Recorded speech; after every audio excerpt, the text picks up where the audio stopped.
Behind me lies Boughton Railway Tunnel, along an old disused mineral railway line just outside the villages of Boughton and New Ollerton. Now, in here, along its length and in certain recesses on both sides towards the far end, there should be a number of butterflies and moths. The butterfly in question will be peacock butterfly. I only had 3 here last time when I visited at the end of October. And the reason I'm back today is to monitor the numbers, see whether perhaps those 3 are still there, or whether they were joined late in the year by other peacocks wishing to hibernate in somewhere dry and safe and dark like this tunnel.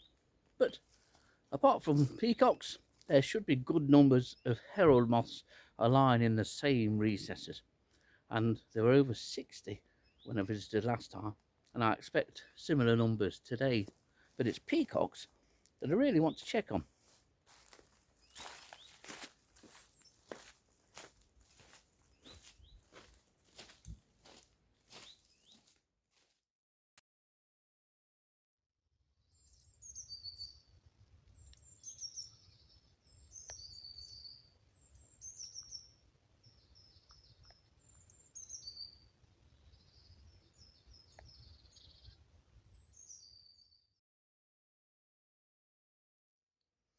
Now, I've mentioned that along the length of this tunnel here at Boughton, there are a number of recesses, and those recesses not only hold various lepidoptera in the form of peacock butterflies and herald moths, but when I've come here on a couple of visits prior to today, I've noted hundreds and hundreds of mosquitoes overwintering here. And if I'm intent on being a decent enough entomologist, I really should take a couple of specimens and determine them to species, because although it may not be to everybody's taste, our mosquito fauna is an incredibly useful one that people could take up and study. There's not a huge number of species, but we're likely to have many foreign invaders coming across from the continent and possibly from as far as Africa, and in all likelihood over the coming years, as the climate tends to warm, we could be having some diseases that we really don't want, and they're brought in by mosquitoes. So the study of mosquitoes, especially in the southeast of the UK, is an incredibly important one. But we should be doing it throughout the UK. You can see a number of mosquitoes all on the top here.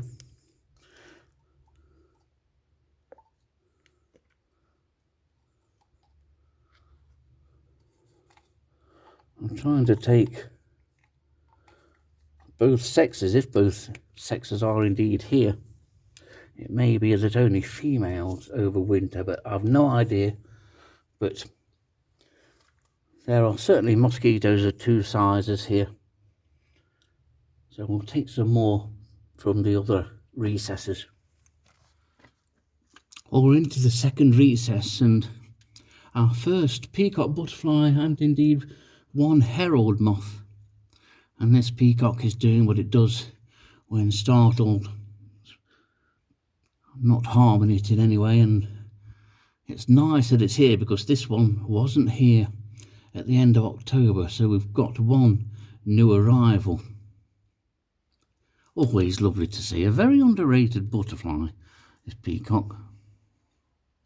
But there's something of interest mosquito-wise on the other side of this alcove. A lot of these have flown, and a lot continue to fly. But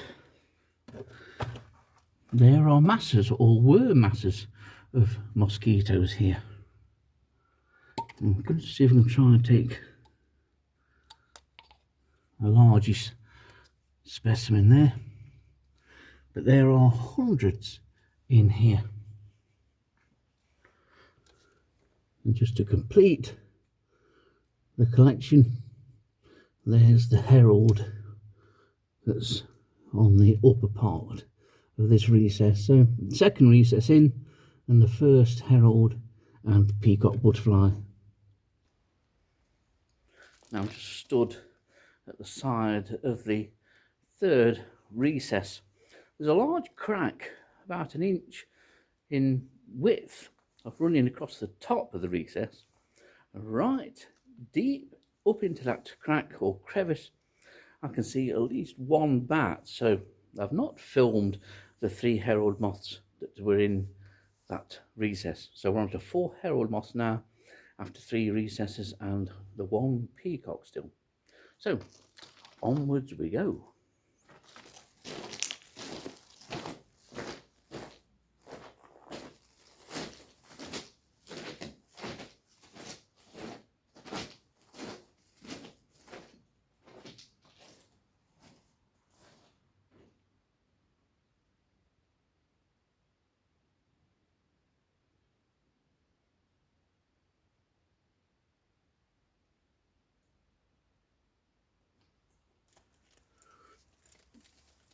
This is the 4th recess, the 2nd recess on the right hand side as I'm going down, and on the top there and on the walls are a total of 17 heralds, which takes us up to 21.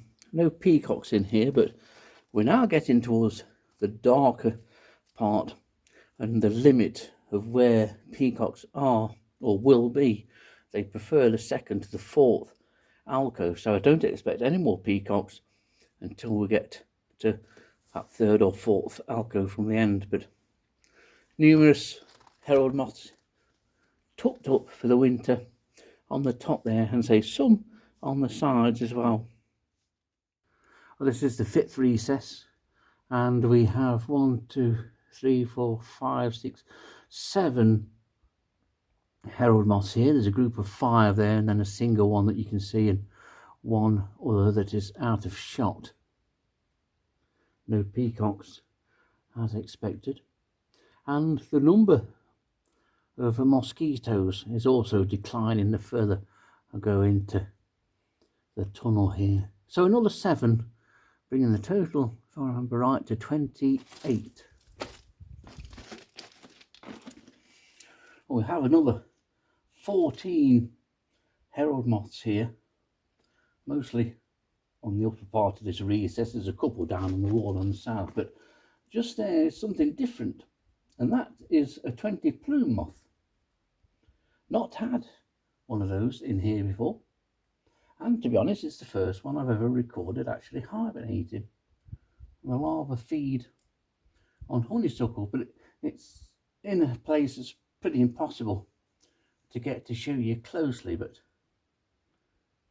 another 14 herald moths, bringing the total now to 42. And here is one of the herald moths, one of the 14 in this alcove.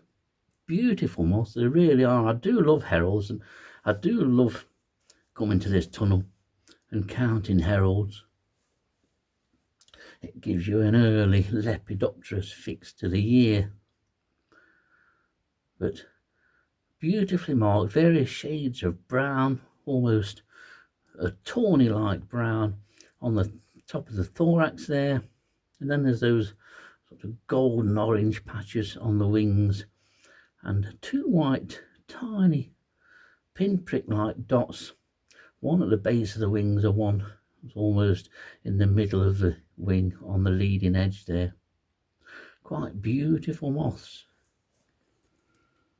Now I continued surveying the various recesses and found another 20 plume moth. This one unfortunately is upside down, but you can see how well marked these moths actually are. They're not the largest of moths, and they are a micro as well, despite being larger than some macro moths.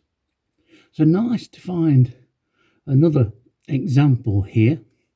I'm about 4 recesses away from the far end, and now up to a total of 78 herald moths, which is more, surprisingly, than when I was here in October. So another 20 plume moth, 78 herald moths so far, and a single peacock.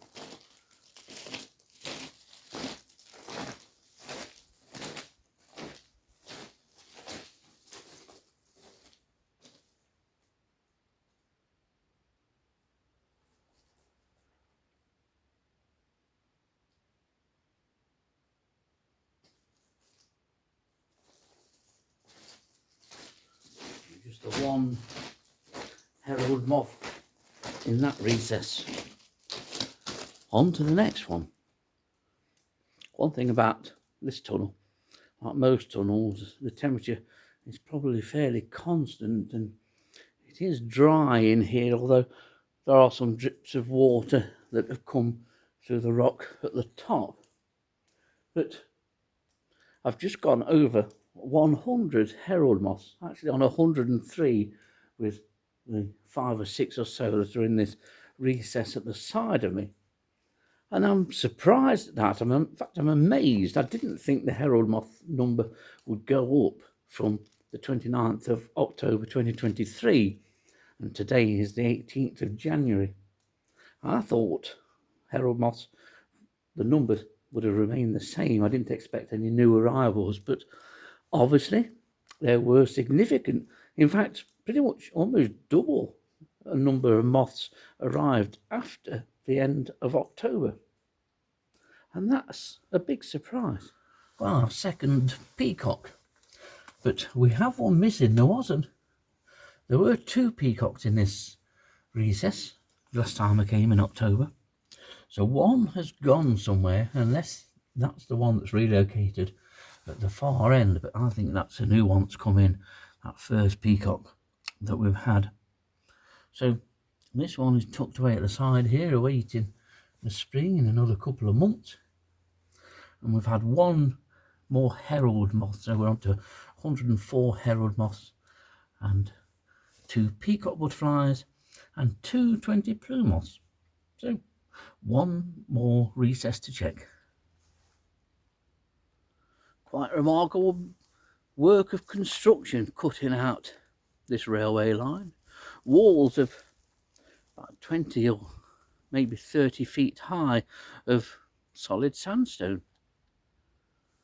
But it's interesting because the formation of the tunnel has basically been created by having prefabricated sort of arcs or semicircular sections of concrete put over the top of kind of thing that you see in front of you. Goes across over the walls of the sandstone. In parts there are brick walls forming parts of the tunnel itself. So the tunnel is artificially created. It's just arable field above it, and very strange as to why they went to the trouble to create Boughton Tunnel. But create it, they obviously did, and I'm very pleased they did create it. It's created some nice overwintering habitat for our lepidoptera's fauna. Anyway, it's back through it. I'm going to have more of a look on the walls. I'll show you the walls. The walls are, in some parts, they're bricked up at the sides, and then it's just pure sandstone, pretty much like you can see here at the side of me. Maybe something else will be stuck on those walls, something that I've missed, because I tend to concentrate on those recesses because through experience and the several times that I've been here before, that's where all the interest is. Well, just coming back, I found a third 20 plume moth. Another quite contrastingly marked individual, and this is lower down on the wall. It's about 2.5 feet off the ground here. So that's 3. There must be other species tucked away here, some small micro moths which do overwinter as adults. Just that they will take some finding. They're more prone to getting right deep into the cracks and crevices which adorn the walls of both these recesses and throughout the whole of the tunnel. But it's nice to record another species here today. I'm pleased to record 20 plume moth, despite the fact that it's a common moth. How many have seen overwintering individuals?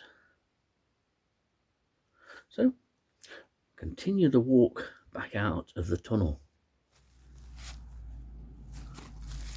Well, another very successful visit to this old Boughton Tunnel. Long since disused. At least it's used by both peacock butterflies and herald moths. Long may it continue to be used by said species as well, and nice to find 20 plume moth. What does surprise me is that small tortoiseshell. I've yet to record it in there, and yet that's a very common overwintering butterfly. That may be more of a butterfly that prefers old buildings though, but I'm still surprised not to find it in there. And it seems as though the peacock butterfly had a poor year in 2023, judging by how numbers went from 20 that were in here in January 2023, and then at the moment we're down to just 2. Looks like another visit will be on the cards probably next autumn.